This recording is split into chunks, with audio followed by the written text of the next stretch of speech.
My concern here is the average experience level of a BCBA is about 3 years. You give them the most powerful tool known to man. How do we not rely so much that we lose the skill that makes us a great clinician? Stanford put out the State of the AI report. As people interact with AI, people's skill set tends to narrow around the mean. So for people on the low end of the spectrum, that's incredible. But for those that are expert, that's pulling me back towards the mean. I'm going to a physician to get expert medical knowledge, and they're drifting towards population average. Hello, everyone. Welcome to ABA Business Leaders, brought to you by 3Pi Squared. I'm April. I'm Steven. And today I'm very excited to introduce our topic. I think it's going to be something that everyone listening is going to have some level of interest in, as it's been a bit of a hot topic just in our world in general. But we are going to be talking about ABA. Hey, we're going to be talking about ABA. Imagine that. We're going to be talking about AI today. So with that, we have a very special guest with us, Dr. David J. Cox. And he, if you don't know, he has published quite a few articles here. We'll link them in the show notes. Talking about ABA. Why do I keep doing that?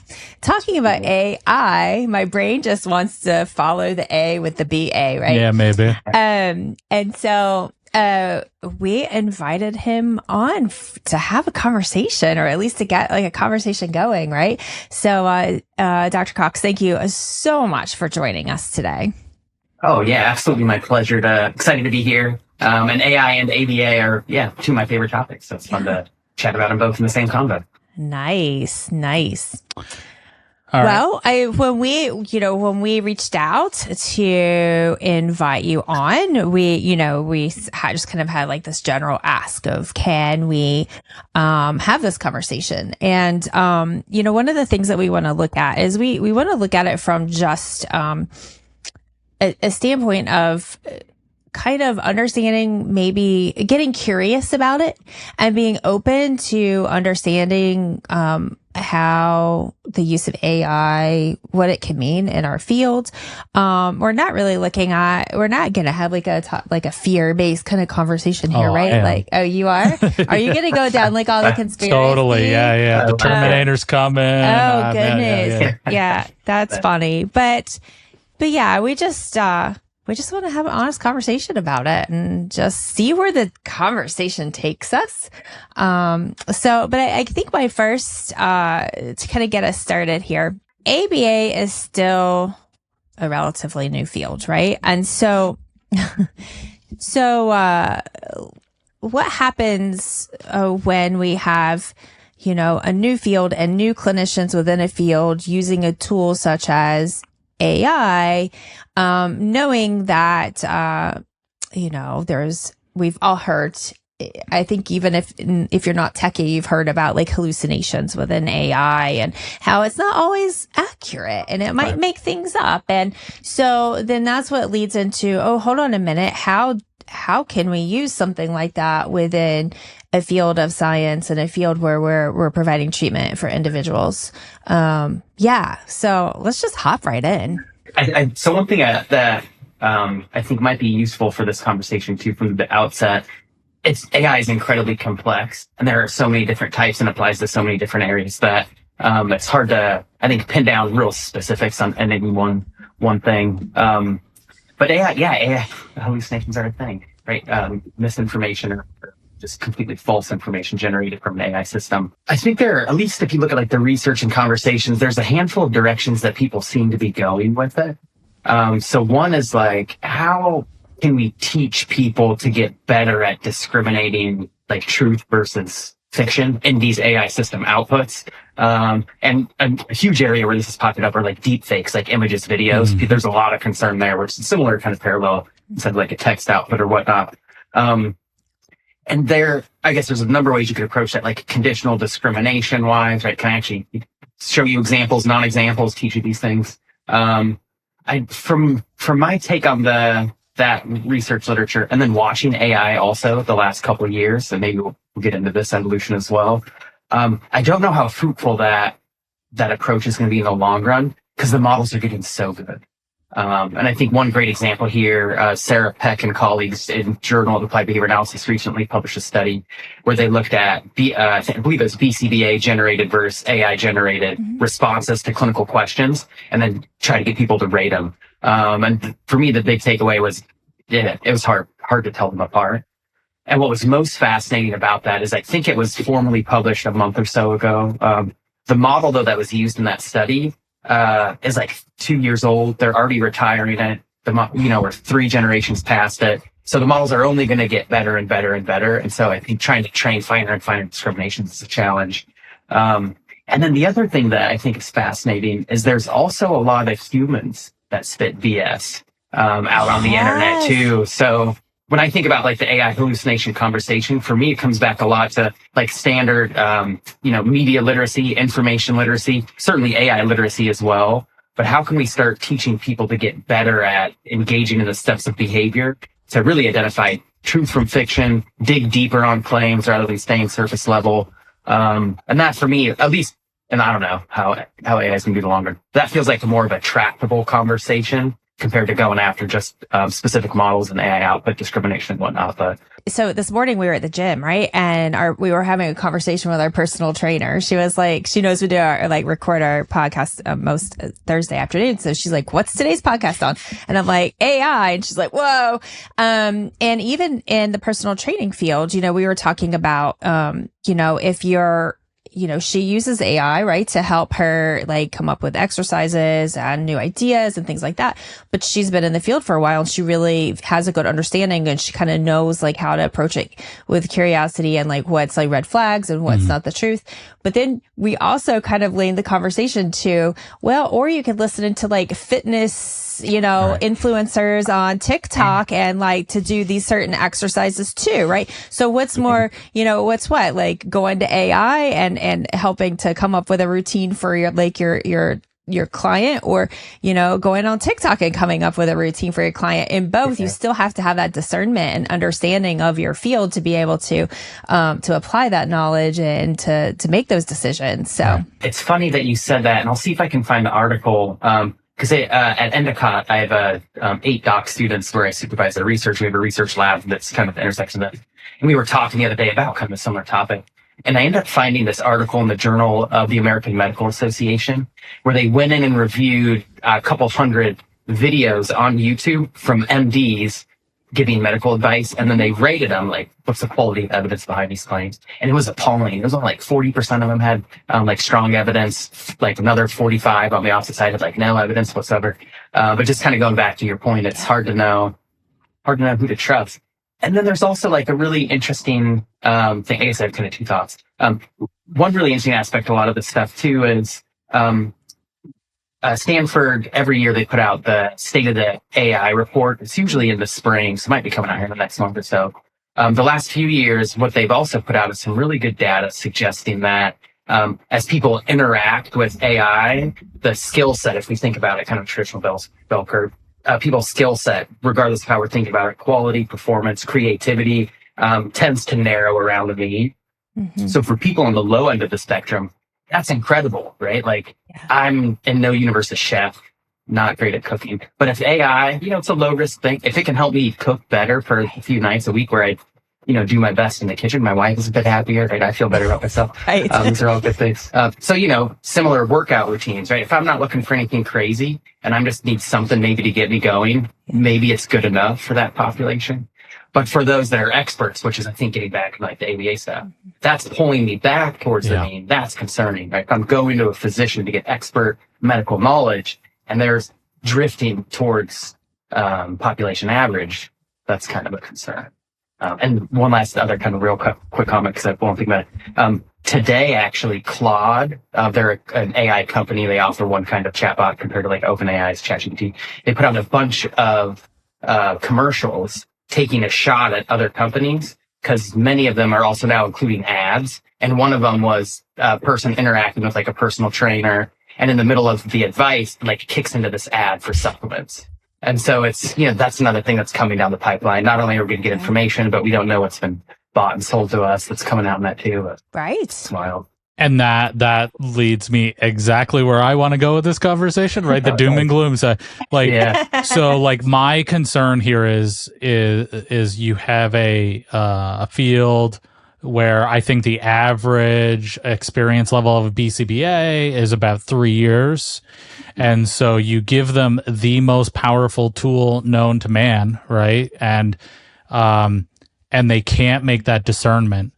And you have the algorithms and you have all of these incentive structures behind this chatbot, right? And so let's say you have practice management software, evil ABA, right? And they say, hey, you know what? We could increase our revenue just by telling our chatbot to give 10% more recommendation on 10% more billable hours for each ABA client. And because there isn't that level of discernment, and because, as I'm sure you're aware, like BCBAs in doing the work, like in the field, they're busy, right? I have 5 reports I need to get done this week. I've got to go out and see a bunch of clients. I have parent training that I have to do. And so if we give them this tool that is pretty reliable, what happens? Do they just accept it and say, oh yeah, I guess that's right? Do you know what I mean? That's where my concern is. And how do we use this to allow our teams to do that more personal stuff and get rid of the admin burden, but not rely so much that we lose the skill that makes us a great clinician? Great questions. I think we have people that are going to have to put out research on this stuff to show us. And that's another really fun aspect of where we're at right now is I think there's a lot of people also offering ways to think about some of this stuff, but it's still so new. We have so little data. It's hard to know what actually works. When I think about some of this, I guess kind of also further supporting your point, we also know from like the behavioral economics, from more like the economist side, like nudge and things like that what I do use as the default, right? Opt in, opt out. Do you force them to edit and make changes before they can click accept, or can they just click accept and roll through? Right. So we know stuff about that. Choice architecture is another fun phrase if people want to Google it. We know that's going to influence behavior, increase the likelihood that people go with whatever that default is. So there's some things, perhaps if I'm an ABA company owner and I'm chatting with vendors that are selling these products, that's one line of defense, right? Before it even gets in the hands of the BCBAs, hopefully I can help. I'm just not going to buy something for my company that might do that. It's very, we're assuming altruistic nature. There are some contingencies offering on the ABA business owner, which may or may not be lazy. But that's kind of like a first line defense.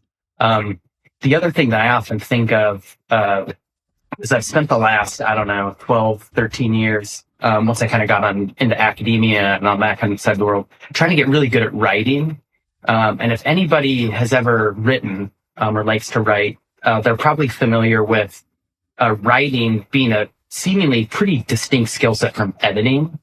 And I think historically, we focused, how do you write a treatment plan? How do you write a goal that comes up?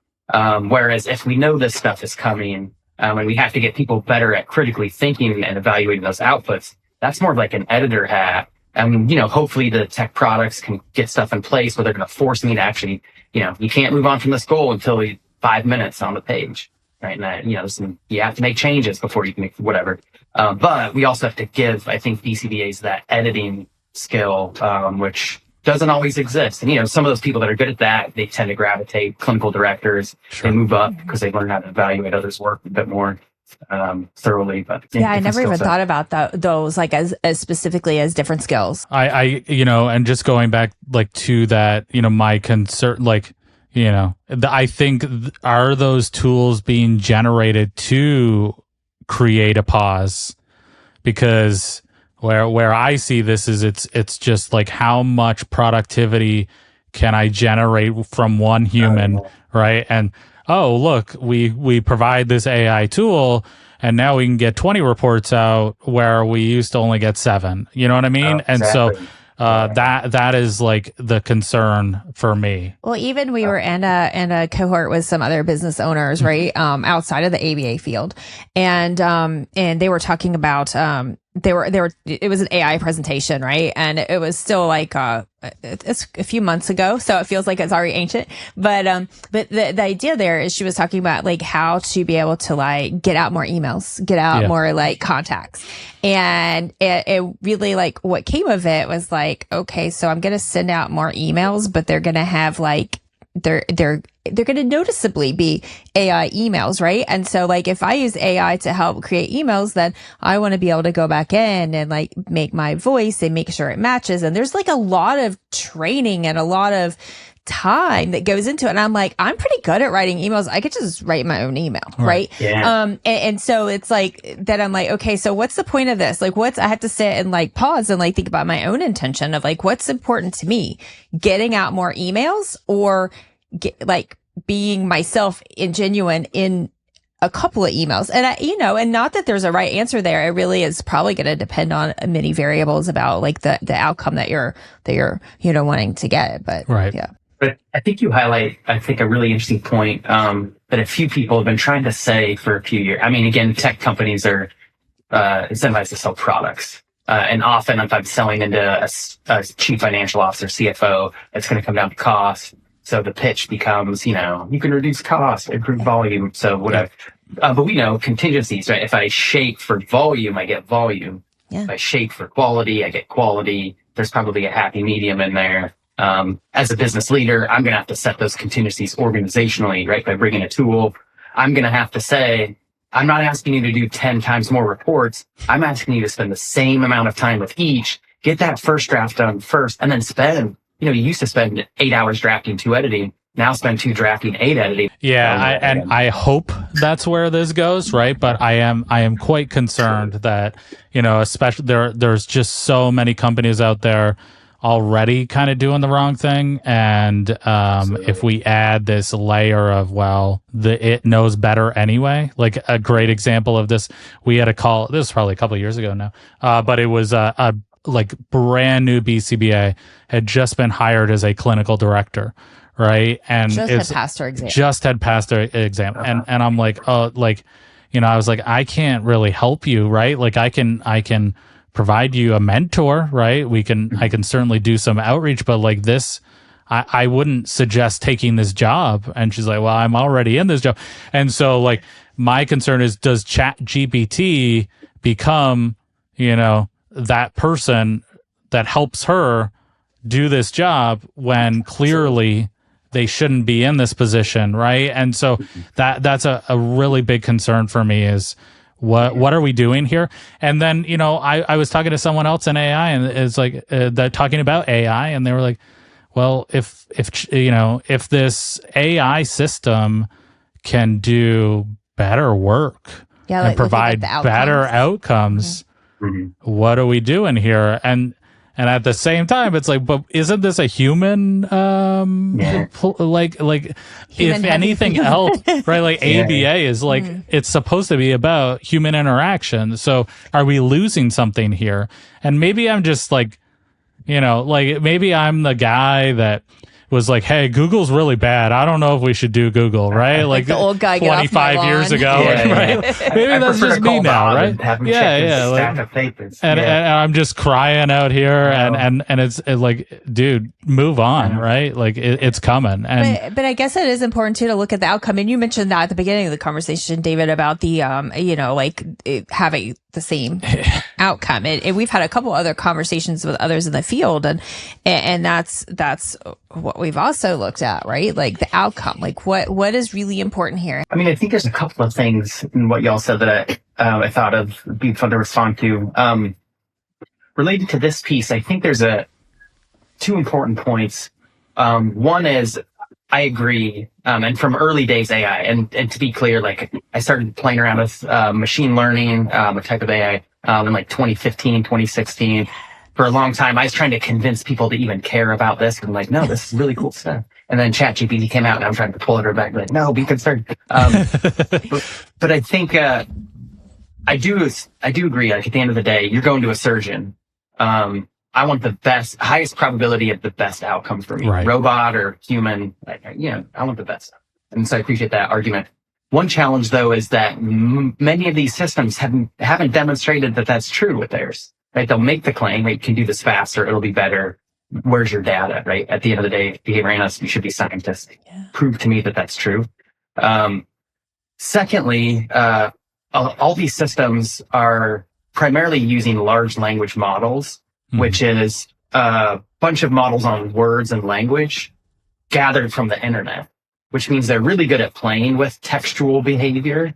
But going back to like what's lost here, I would argue that 99% of being a behavior analyst is not playing with text. It's observing a human in a physical environment. Yeah. And it's all the nuance of the behavior, the environment, how people are responding. That's what I'm analyzing. I may figure out how to transcribe that into data. I may write about what I'm observing, but they're not the same thing. And I think people sometimes get lost and like, yeah, it can play with words incredibly well. And based on the average of similar things it's seen, generate a treatment report. But unless there's a human to ground that back to reality, there's no guarantee that even if it's perfectly accurate and all sorts of, however we want to define that, it may or may not still apply to my client, like what I physically see. Yeah. And that's where, again, I get concerned because I do think we're losing that connection, or people may not recognize that. But then also RBTs, new BCBAs, if I'm not practicing that skill 5 years, 6 years down the road, the Stanford AI report shows us we're going to be shaped to the average of textual outputs on the internet. Right, because I think there was a paper done recently where it said that frequent users of AI actually drop in IQ, and so I didn't read it, right? I just saw the headline, right? It may be like maybe who knows? It may be fake news, right? But if like, I will tell you, like, with my smartphone, right? Like when I was a kid, I remembered every number that I needed, right? Like I could, and now it's like, I know maybe 3, right? That I can, that I'll die. The rest is my phone.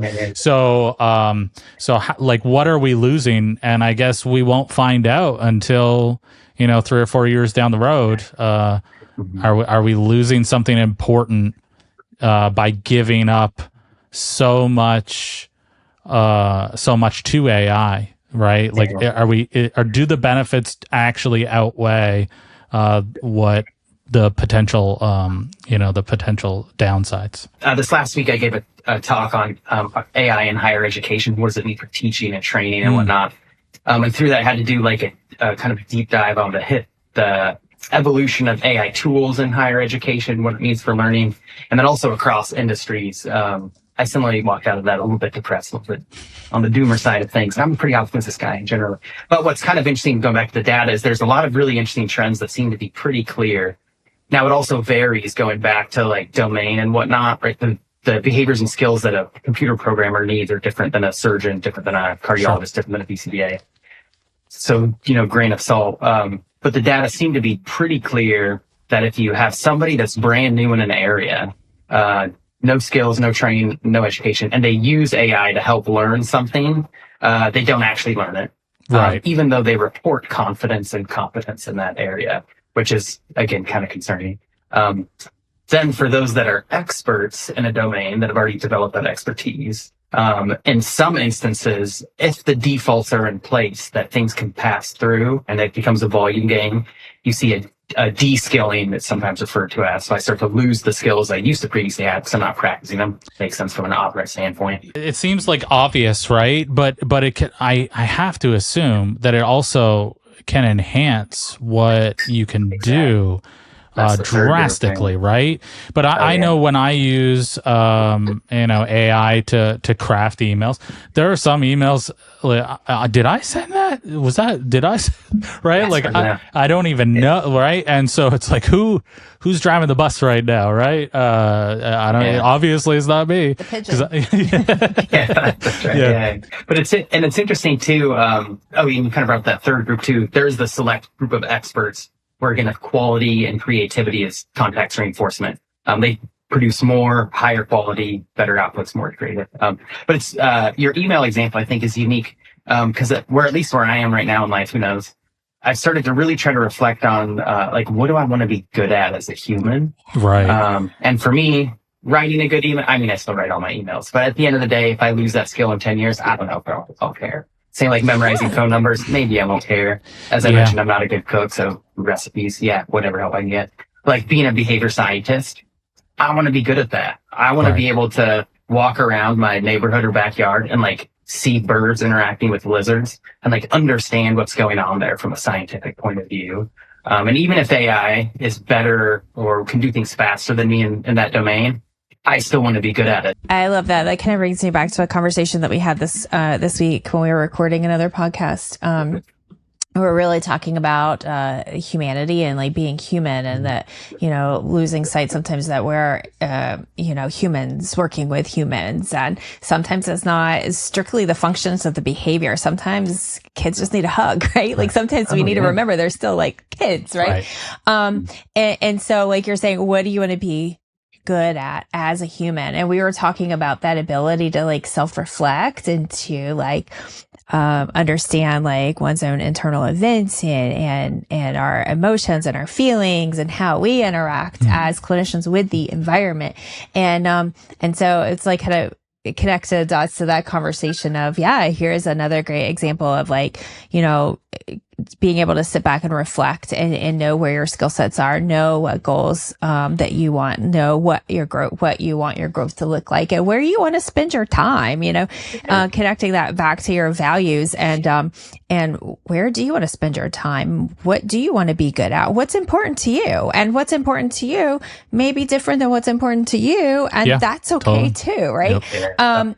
And so I think in the general scheme of things, there's a lot of flexibility and a lot of play in that.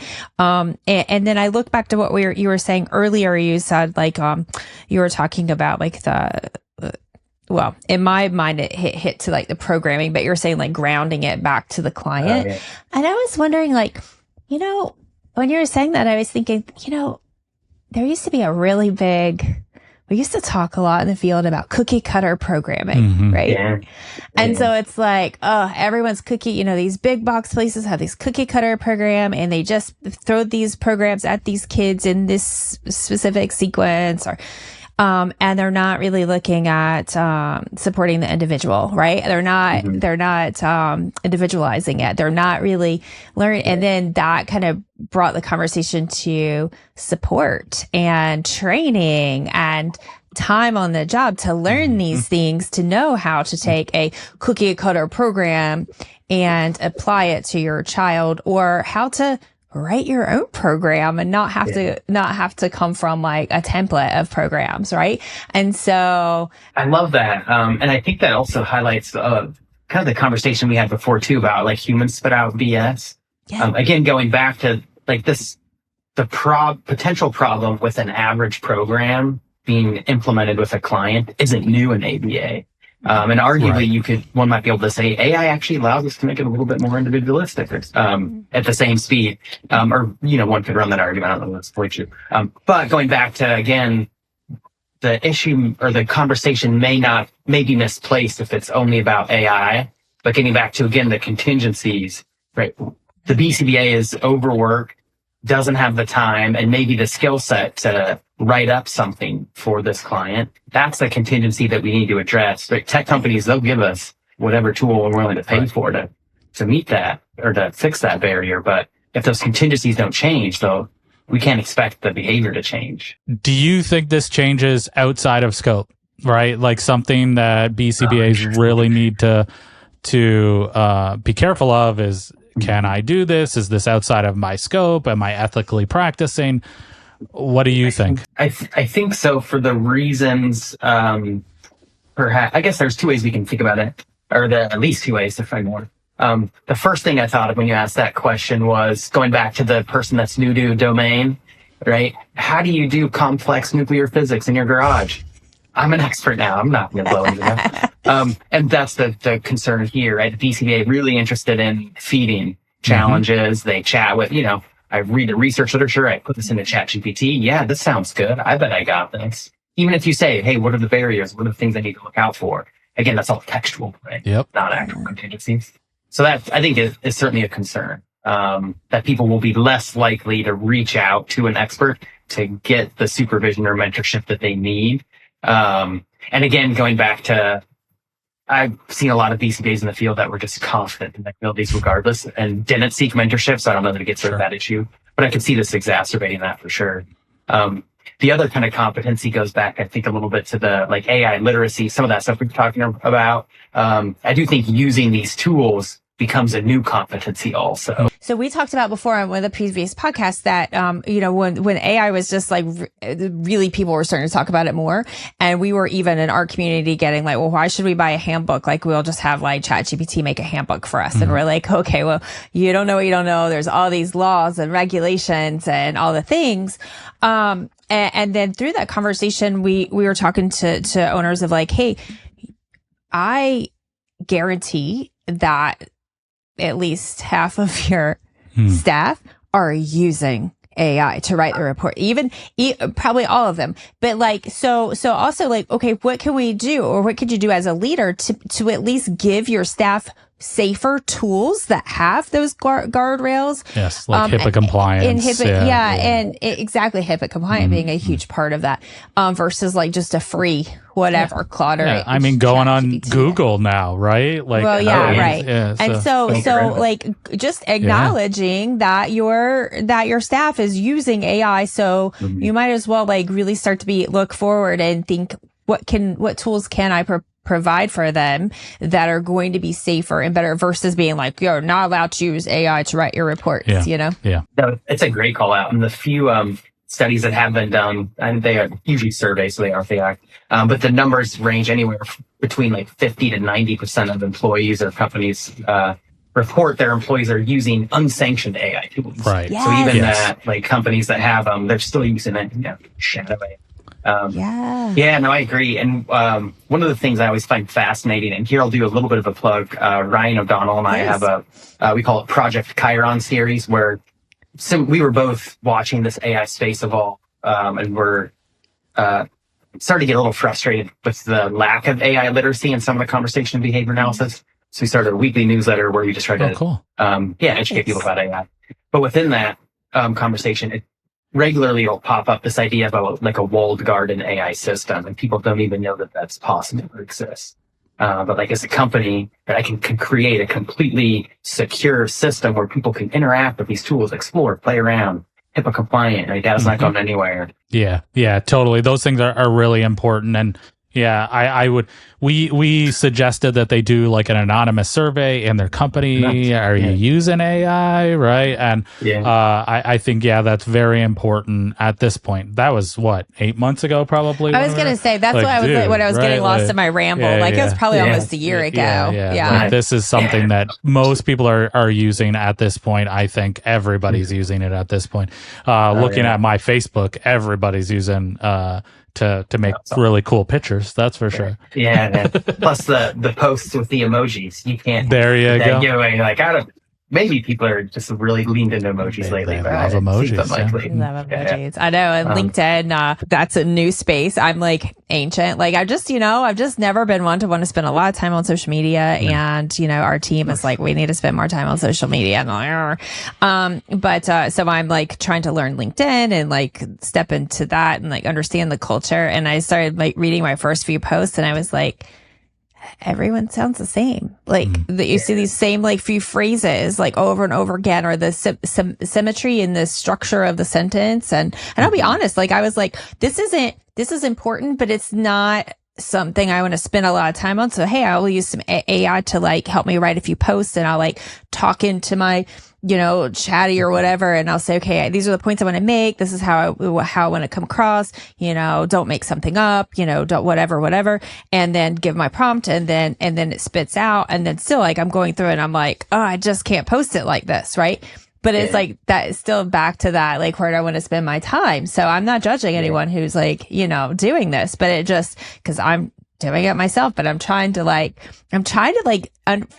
decide personally where my line is and how I want to grow and change within our, changing times as they're like changing so fast right now. But still not lose like my own voice and my own self in all of this. And there was something that I wrote the other day, and I went back and reread it, and I was like, this kind of sounds like AI, or does it?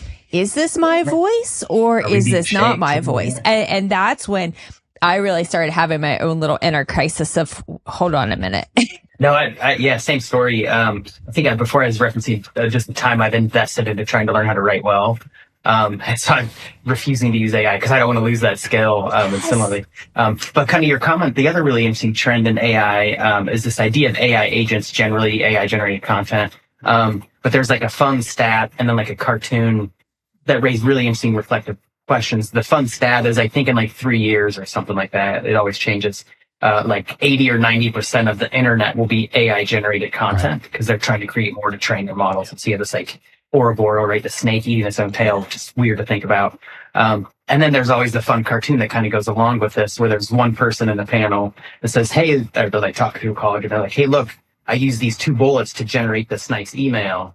And then the person receiving it is chatting to their colleague like, hey, look, I used AI to condense this email into 2 bullets.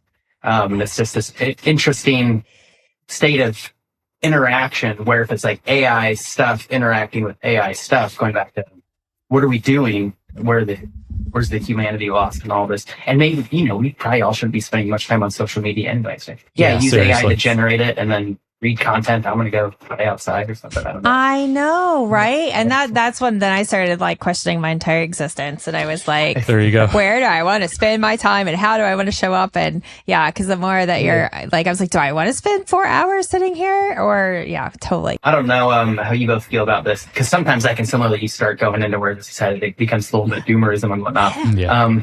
But what I will say I do appreciate is the number of conversations kind of like this, where it seems like people are reflecting and thinking incredibly deeply on, like, what does it mean to be a human and what do I value in life? Yes. And I don't know that I've had as frequently of those conversations before a lot of this stuff popped up, like a decade or so ago, hustle culture, whatever, social media kind of has to do with stuff. So maybe there's an upside to all of this. I wonder too, is there a way that we could use as like leaders? How can we, AI's here. It's not like we're going to be like, okay, just like we said, we're not going to say, okay, don't use it. Yeah. Right. Yeah. Like you're not allowed to use it. So how can what kind of guardrails can we put in place? How can we support our team and help to educate them? And, one thing is like that whole strawberry thing on Chat GPT. Have you? I don't know if you've seen. I've seen this. What's So you ask Chat GPT how to spell strawberry, right? And it spells it out, STRAWBERRY, right? And then you ask it how many R's are in the word strawberry, and it says 2. There's 2. And then you argue with it to try and convince it that it actually has 3, right? And so how quickly can you do this? And so it'll like placate to you. Oh, yeah, I guess I could see your side where it has 3. And then you go, okay, well, how many R's does it actually have? And it's just 2. It only has 2. And it's just wild, right? Like and it kind of goes back to like, for me, I go back to, okay, when I'm talking with a person or I'm working with a colleague and there's that like lost trust because they can't share, like they lie to you about something little and it's like, well, what big lies are you telling me, right? If you can't. Yeah. And so like where does AI confidently BS you, right? And what can you trust if it can't tell you how many R's are in the word strawberry? You know what I mean? So it's a little weird. Yeah. Except for that, I was just like, that might be a great example to like lead into a conversation of, hey, wow, look at this. Like this helps us to like slow down and stop and be curious. I would hope, but I'm concerned. You are? Yeah. I just think that's whatever, right? It's just a word. It's just a game. It's just a word. Yeah. And some of the stuff we talked about with contingencies around restructuring your culture towards, quality rather than volume and stuff like that. There's also, I think, on like the engineering side of things, if I'm going to build an AI system that interacts with large language models, there's a pretty standardized, I would argue, process in the industry now for doing that. So, I have some task I'm trying to do. I'm going to create a prompt. I'm then going to send it to the LLM. I'm going to get back, 1,000 responses. I'm then going to evaluate those variability, accuracy. I have some human in the loop. Based on that feedback, I change my prompt. I figure out what other data or context do I need to do. Anyway, there's like a whole system. How do you iterate through this process to get good at interacting? And then over time, you continue to evaluate as models change. But then you can start to see, 99.5% of the time it's accurate. Here's where it tends to make mistakes. And then you bake that into a system. So when I serve it to clients, when they're interacting with me, it's as robust as I can physically make it. And I don't know why we don't talk more about that process with everyday users, because that's the same thing when I go to interact with an LLM. Rarely do I put in a prompt and I get the answer and I say, well, that's got to be it. Right. I'm asking for sources. I'm adding context. I'm going to iterate repeatedly. Wait, you said this. Why do you mean that? Yes. Going back to, standard problem solving skills and behavior analysis, but it's the getting away from like I ask a question binary, like Google, right? That's the response. And it's, let's iterate with this thing for a bit and really flesh it out. And over time, it gets better in that chat. Yeah, there really so needs it's to be almost like that. just having like a training for your staff, like a basic exactly. 101 training of like the skills to just use it. It really is just a skill of curiosity. Well, why did you say that here? And you said this here, right? Like, how does that work? And where did you get this from? And give me some sources. It's like we get shifted to like the observation of behavior, right? Like you're using some of those same things that we're like looking at, right? Like, why is this happening? Right. Oh, look, let me observe what's in the environment. Oh, this happened and this happened. Okay. Yeah. Oh, exactly. And then what's kind of fun too, we had some checklists and stuff in that Project Chiron series. But if I wrap all of this in data also, then as a company, I can build a bank. So now I'm a BCBA, I am under time constraint and I need something quick, whatever. I can go to my bank and I can see how people have used it effectively in the past, the things that worked, didn't work. And I can pull that in and I can now be faster to getting a better output, because as a company, we're building up this organizational knowledge on how to interact with them for the tasks that we have to do. Yeah. And I feel like, there are some, some companies that are, quite a few now that are really working on building that system, right? Nice. In various ways for various parts of the ABA business. Yeah. There's a lot of companies out there with AI systems in it, right? And it's like, I'm certain it's got to be helping out with session notes, right? But especially, I think it's be better than just putting it in like your free version of 100%. Whatever model you have, right? Like, because that's what I'm saying. Like, at least supplying your staff with something that's a little safer, with some guardrails already, right? And with some training, we have to train our staff. Are you seeing anything on the insurance side, or where they're using AI to kind of fight the AI practice management, AI is fighting, and AI is fighting AIs, and open AI is making money on both of us. Yes. It's hard to really know. So I have seen random chatter around using AI systems to maybe evaluate treatment plans and whatnot. Again, that's all been chatter. I've never seen like a news post or like been chatting with an official representative and they say, you can go on the record with this. That'd be terrifying. We do know historically, if you look at insurance, algorithms are all over the place. Right? Every few years, someone gets sued for an algorithmic decision somewhere that did something that harmed a client or a patient.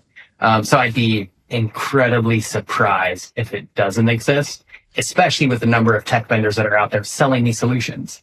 Hey, I can generate a treatment plan. That means I can also evaluate one. Yeah, I assume it's very similar to you said the snake eating its own tail, right? Like this is going it's just going to be like it's going to be like the Cold War, right? There's just going to be this escalation of, my chatbot is better than yours, and I can deny X amount of claims with this one, and it's just Yeah. And going back to like the JAMA study, my doctors say X. Yes. My BCBA say Y, and we're still in this whole, game theoretic position. I wonder if any parent, because I'm not, I'm on this side of things now. I don't have any direct clients or anything, but that just like made me wonder. I wonder if any parents are coming to BCBAs and they've decided their child's treatment plan by putting it in too. I'm sure. Yeah. This was an issue with WebMD for a long time. Yeah. And now there's ChatGPT Health. Have you guys seen these, or Claude Health that exists? I haven't seen them, but like, yeah, I'm sure it's plays out exactly as you. But there's once again going back to the system only knows the data it has and the text it's processed, but we know health is so much more contextualized in behavior. So they're just missing information. Yeah. So I mean, I guess it could help. Like that's one thing I've noticed is it can help. It can pick up like patterns and trends and things. Like I've kind of given it a prompt, although after there's a few things I've been tracking, like doing myself, and then and asking it to pick up trends and patterns and specific things. But after about, what was I say, like about 5 days, it starts to go off the rails, and so I have to. It's like drifting big time, and so then I have to like bring it back to, oh, remember, this is what we're looking for. This is how I want you to present this to me. Blah blah blah. And so then I honestly, like yesterday, just made a spreadsheet. And I was like, okay, I'm just gonna track my own patterns and. No, I love that. I think it's such a beautiful example too. Usually in a lot of talks about this, I always try to talk about the difference between generative AI and discriminative AI. So for listeners that may not know, the whole point of a generative AI system is I train my system on the underlying data set, and then I'm going to generate random, brand new examples based on that. So I'm trying to make up fake new data. That's what large language models are. They're generating new bits of text based on the set of text that came before it. So the goal, like, they're supposed to be creative, right? I'm generating literally new things. Discriminative AI, we can think of as like conditional discriminations. You're training a system to be really good at like one or maybe a few things. So classic example is I have a bunch of images with cancer in them or not, and I'm trying to teach the system to identify those without and those with not. When I'm building that system, I'm giving a set of inputs and a known output, and I'm just trying to get it to be as good as possible at discriminating between the two. I don't want like a new creative response. I don't want to say, does this have cancer? And it says, let me tell you about unicorns, right? That's not what we want. Right. But a lot of times people only have access or only know about generative AI models, but there's this whole other branch of machine learning, artificial intelligence that's deterministic, gives the same answer every time. It's built for accuracy. It's stuff we do in Excel spreadsheets. And so I think the more people can, become AI literate, learn about these things. If I have a use case in mind where AI can help, maybe I need a discriminative, deterministic system, and there are people building those. I love that because I am still at this like very baby stage. I don't consider myself like a techie person at all, right? Like, Steven's constantly saying, "Hun, I'm not your IT guy," and I'm like, "Hey, I'm bringing in my phone." Now I'm like sadly at the point where my almost 11-year-old son is my tech guy, right? And so, I'm like, "Hey, come here. Can you help me with this thing?" And he's like, "Yeah, Mom, here." And I'm like, no, don't show me how to do it. Don't just do it for me. I'm going to learn. And he's like, I don't have time for your questions. And so he's like, ChatGPT, here's the answer. Right, exactly. Totally. Yeah, we became more aware of like how much they're actually using that in school and how much they have access. What's the one? DuckDuckGo has their own free AI thing on the website, and they're allowing them to use that at school, and it terrifies me. So Stephen, he's been just teaching him. He's like, okay, here's what you need to know. And he's been really helping him break it down and like really think about what he's doing. Cause I mean, this is like their life, right? Like he's in that generation where he's never seen world without technology. Right. Like there's always been an iPad and iPhone in his life, but not his own, of course, but in his life. So like trying to help him to learn like how to question things and whatnot. But so I speak for like all of those listeners out here who might be on my shoes of like, I don't even know what questions to ask. Right. And I'm a little nervous to use it because I'm scared of this and I'm not sure what I should even know. And then there's those who are like, I don't really know what I'm doing, but I'm just going to hop in and try. Right. Like, so there's a lot of different, learners out there in the AI world, Yeah, I feel like it can be used well if you question it. But if you just, like you said, put in the prompt, give me this, and then you're like, I guess this is right? Yeah. And then we have problems. But I feel like a lot of people are using it in that in that way, right? Kind of, yeah. Mm-hmm. Yeah. And I love what you're doing, I think, with your son or your kid. Because it feels like, maybe this goes back to like that editor, writer stuff before. It feels like that's the big shift in at least the domains that AI systems are good at now, which is a lot of text, image, again, like textual wordplay stuff that computers can do. Because before the work was a product, right? I had to produce something, and like that was it. And, hopefully it was good enough quality, or we got the right person, they do good work. But it seems like the shift, what AI is saying is like, that's cheap now. Hundreds, thousands of them sent to generate the product.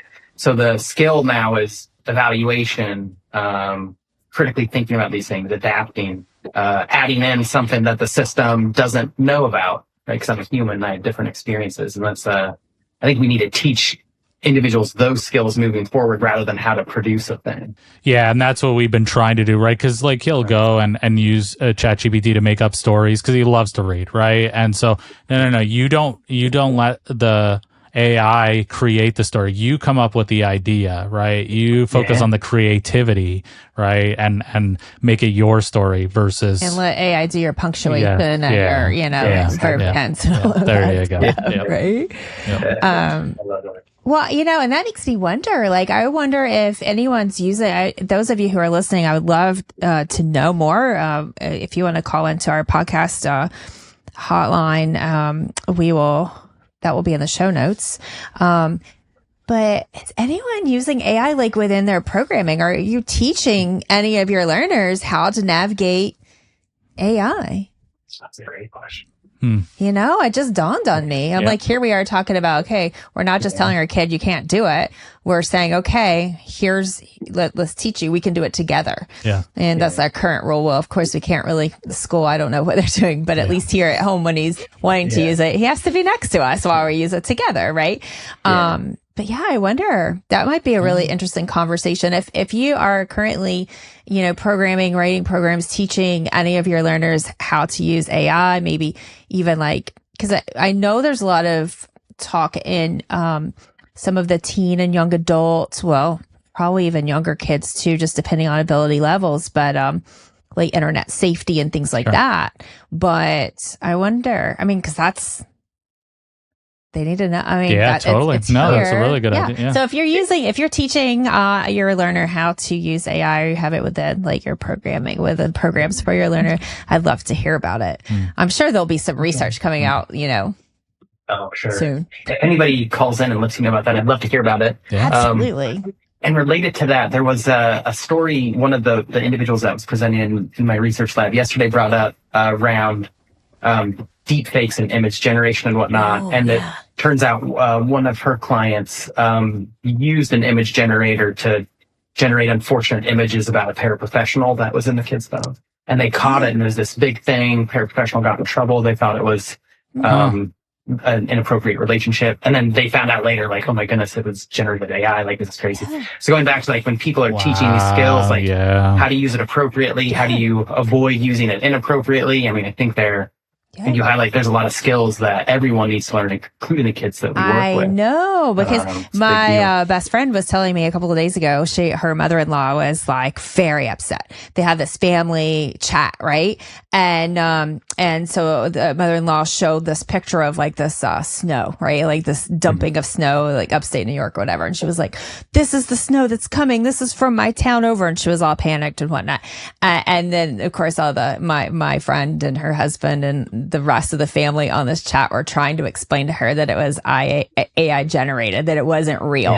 So they're trying to teach their like, 80-year-old mom, like how to discern like, is this like what to believe when she's scrolling Facebook, right?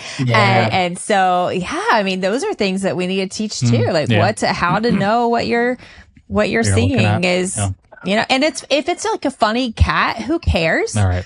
But still, like, I think it's important to know, maybe it is important to know that, hey, a cat can't really do those things because these, depending on our learners and depending on where they are in their journey, like that could be important to know. I think I read your last paper. It was the data-driven hour recommendation.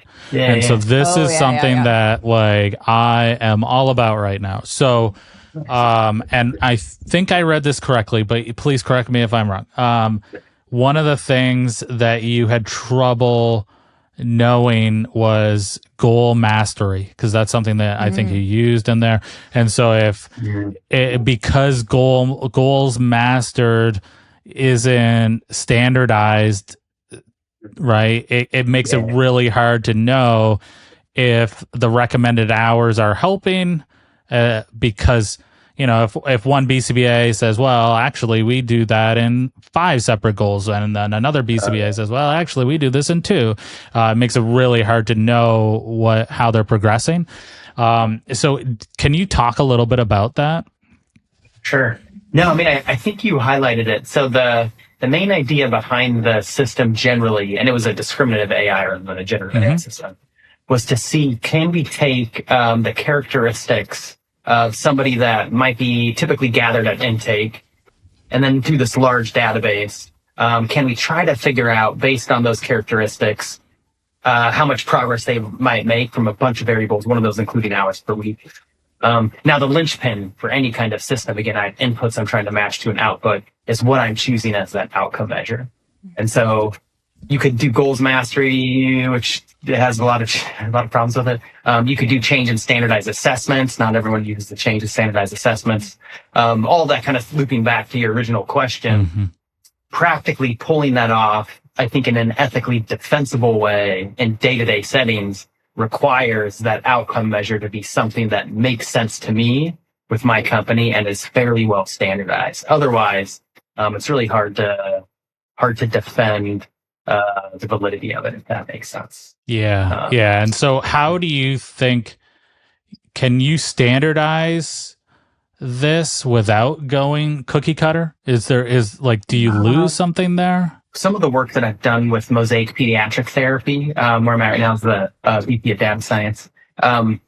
We're similar kind of a thing where we're trying to understand. So they use outcome portfolio, a batch of 5 standardized assessment, 4 or 5 standardized assessments. Everybody gets every 6 months.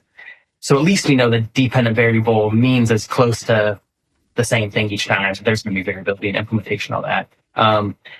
But within that, we also use as a signal in that 6-month period, progress on goals, which raises a similar question. Like, how do you do that across? What we found useful in improving the ability for our models to predict change in assessment scores was to normalize them. Maybe I'll take a step back.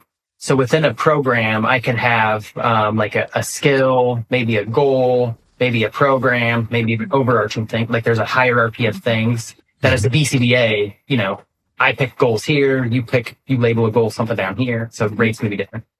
What we found is that BCBA clients relationships are pretty consistent over time.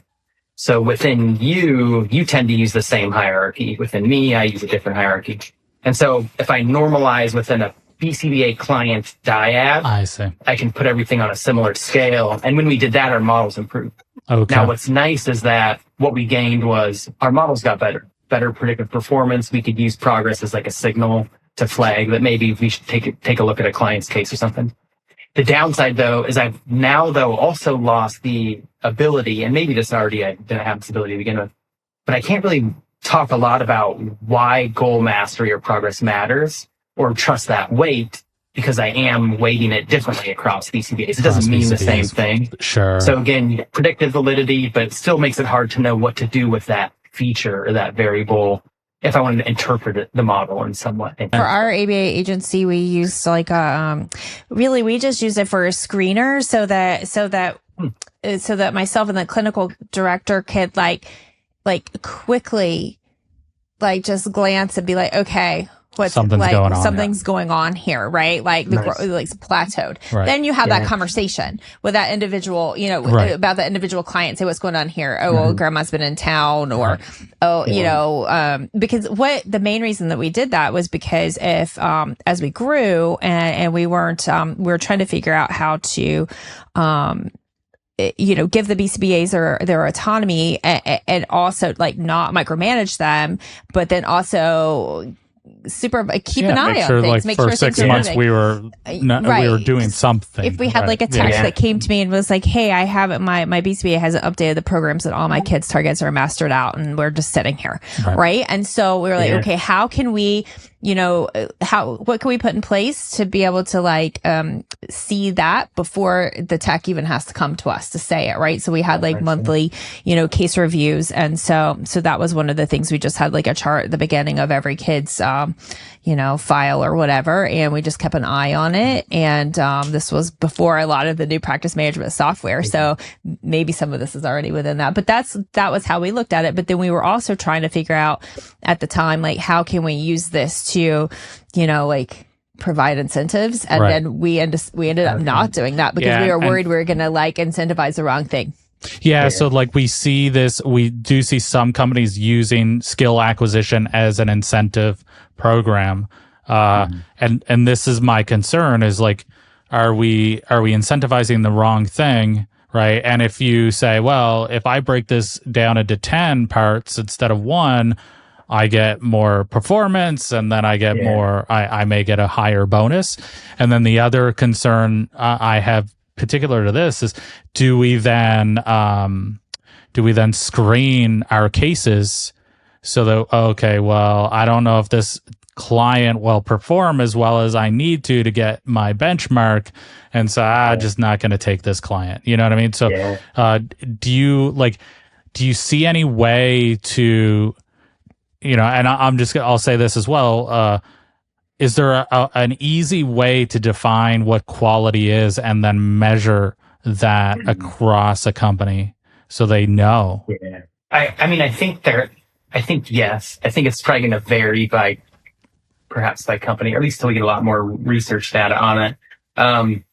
But one thing I think, and if you look at the quality measurement literature generally, there tends to be like 3-4 buckets of things that people measure. One is that outcome measure that we've already started to allude to. The one nice thing about standardized assessments is it does move off of targets mastered. It's harder to game the system, especially if I have people or maybe an independent assessment team or something like that. But the other couple of categories are process measures and structure measures. And these are just from healthcare quality measurement literature is where I'm pulling from. But process measures are the things that I do as a healthcare provider that research suggests are associated with better outcomes. So usually I still need to know what that outcome measure is already. But like, for example, maybe my outcome measure is the number of patients who undergo heart surgery that die on the table. That's a pretty obvious outcome measure. Now there's all sorts of stuff I can do in there that are associated with that, and I can track those and incentivize those. And then there are other batch category are structure measures. So what is the structure of the company and physically and like the larger environment that then influence my behavior, the process measures that then relate to outcomes. And so all that kind of looping back, I think there are ways that a company could be smart generally about how they choose that outcome. That's kind of their North Star. And then the types of things that I'm reinforcing or providing incentives for on the behavior of a BCBA, database decision-making, right? How often are you actually getting in there? We know that total number of learning opportunities in a session tends to be positively correlated with goals or outcomes, stuff like that. So I think there's enough behaviors that we know exist from the research literature, or that it seemed to be obvious enough that we could target. And then as a company also, right, I should be evaluating my operational staff, right, my IT team, right? People have the things they need to actually do what we're asking for?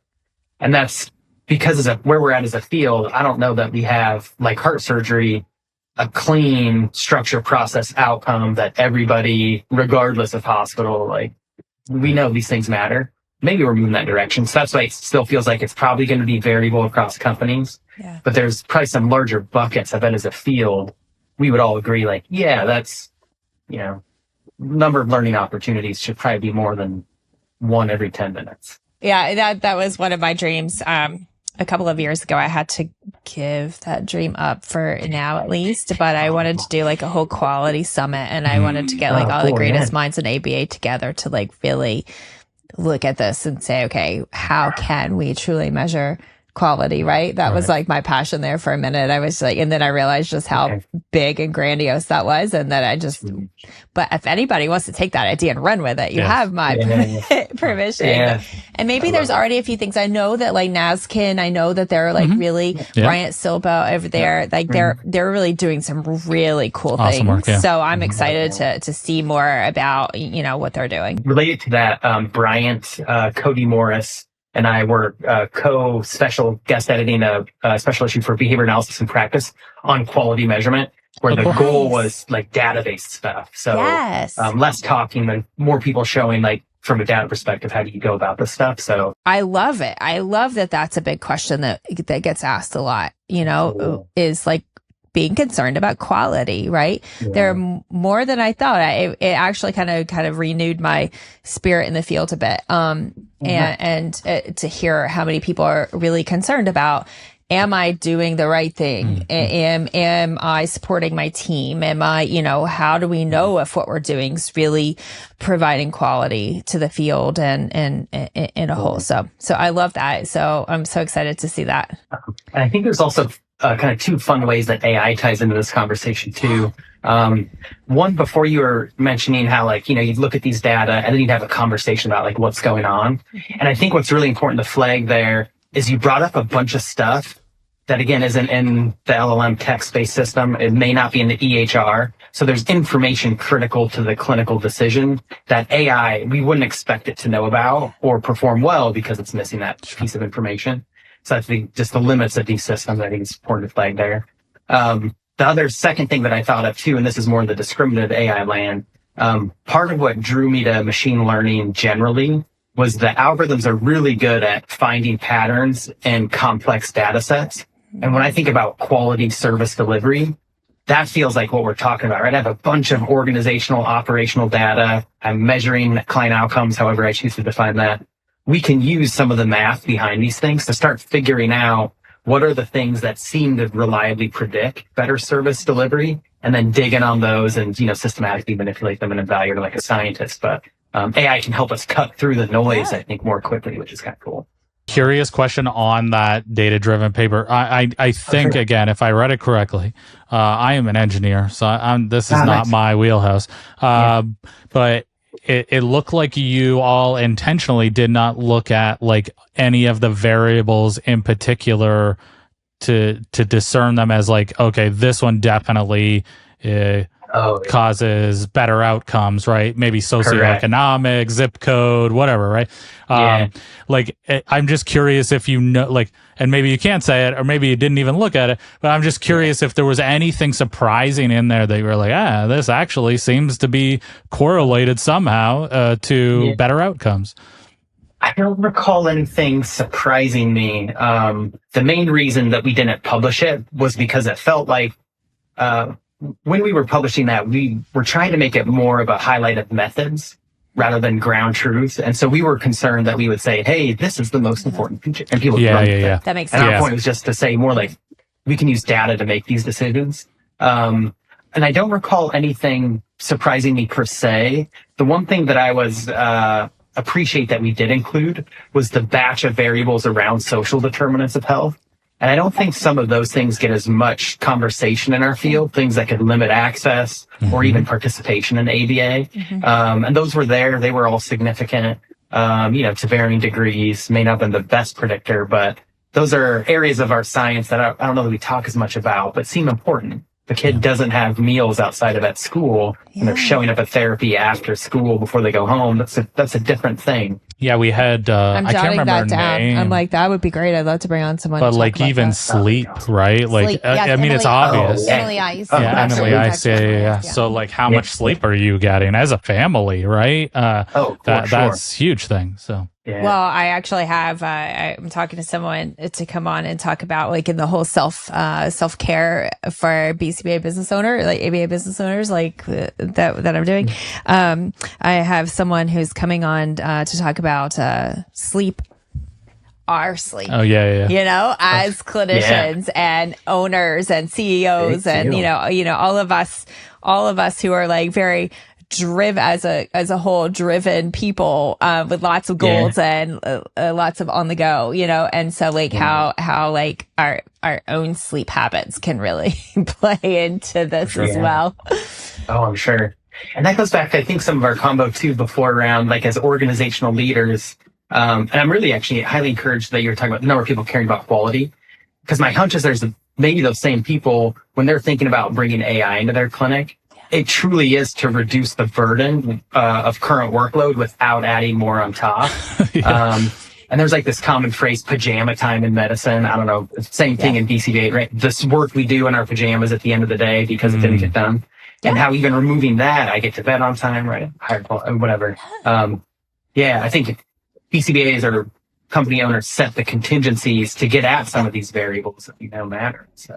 Yeah, I think that's super important, and I'm really excited about that aspect of it for sure. And I think that, even those who might be a little bit, as we were discussing earlier, might be more hesitant to bring that, but setting those contingencies, providing the training, all of those things. We just launched our ABA Business Leaders Support Group, a couple weeks ago at the end of January, and it's like booming, and people are showing up, and we're talking about more of our life outside of ABA, yet still very much intertwined. And it was very much just like this, you're coming home working on the couch in your pajamas, like also parenting and doing all the things at the same time because you're not getting enough done. Related to that too, I think there's an opportunity for us as consumers of the technologies to also push back on, or maybe that's a poor choice of wordings, to give that feedback to vendors also, because the marketing heavily in AI right now is like, be a 10x employee, right? 15x more stuff, whatever, make more money. But if we start to come back and say, cool, but like, what are you measuring around like quality of life of BCBA, right? Or quality of treatment reports through this? And if we create those contingencies for them to start showing data, we can at least change the narrative, even if the underlying tech doesn't change at all. So in like the whole self-care and just like burnout and all of the stuff in our field, like one of the things that we've been talking about a lot is like, we've had a couple conversations now about, enjoying your work, and having the satisfaction and just enjoying your work. And David, like, you seem like you enjoy your work. I love it. Oh, thanks. I appreciate it. I do. Yeah, I love it. There's kind of a crazy time to be alive, but there's just so much. One of my favorite documentaries is The Most Unknown. And I think what I try to get into, there's just so much we don't know about human behavior and biology. And I'm honored that I get to study it every day of my life. I know, it's like fascinating. I love that. Thank you so much for being here. And so for those of you listening, if you like I said earlier, if you have any comments or questions, or if you're like, tell me about your programming within AI, or even how you're supporting your staff using AI, right? Like anything I would love to hear more about it. And of course, we're also on, Facebook and Instagram and LinkedIn as well. You can reach us there, but definitely call that hotline, because that we can really, that's how we can get that information and connect quickly. And then if we have enough people, we'll bring on some of you guys, and we can just like sit and have a conversation about this. Would be fun. Excellent. I would love that. And just like chat about it. And then, is there anything else we need to remind our listeners before we head out? No, I'd love to get that link for your bulletin with Ryan. The newsletter. Yeah. So I think that'd be super helpful. Yeah, if you'd like to share that, we can definitely share that with our listeners, because I think that would be great. Yeah. Nice. Yeah. All right. Well, thank you so much for your time and for sharing all of your knowledge around these topics with us. And I hope it's a first of many conversations. Absolutely. Yeah, likewise. Thanks again. All right. Cool. Take care. All right, everyone. See you next week. See ya.